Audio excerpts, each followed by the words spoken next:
Understanding duty cycle and thermal overload protection. When you're making a decision on which wire welder to purchase and use, many times duty cycle comes up as part of the discussion. Duty cycle is a term that is used to help you understand a reasonable amount of time that this unit can be used continuously. This time is based on a 10-minute time frame. For example, many of the smaller MIG welders meant for home or light duty use are rated at a 20% duty cycle. That means that during a 10-minute period, you can weld for 2 minutes. That is 2 full minutes of arc on time.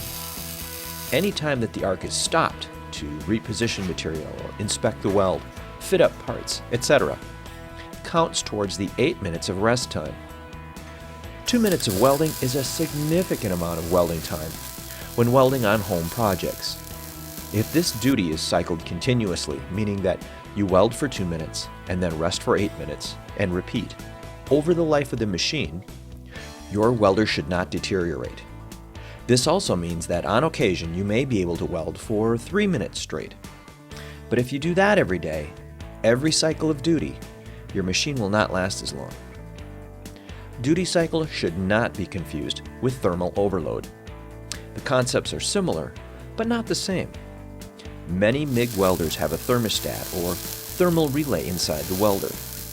This senses when the welder's internal temperature is getting too high.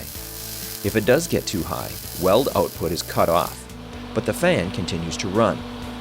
If this happens, leave your machine cool for a few minutes and try again. The important thing to remember is that a machine with a 20% duty cycle will not shut down at 2 minutes. It may, but it may also weld for 3 minutes, 4 minutes, or maybe only 1 minute. This all depends on the temperature you're welding in. Naturally, a welder that's in 100-degree temperatures will heat up quicker than a welder in a 60-degree temperature.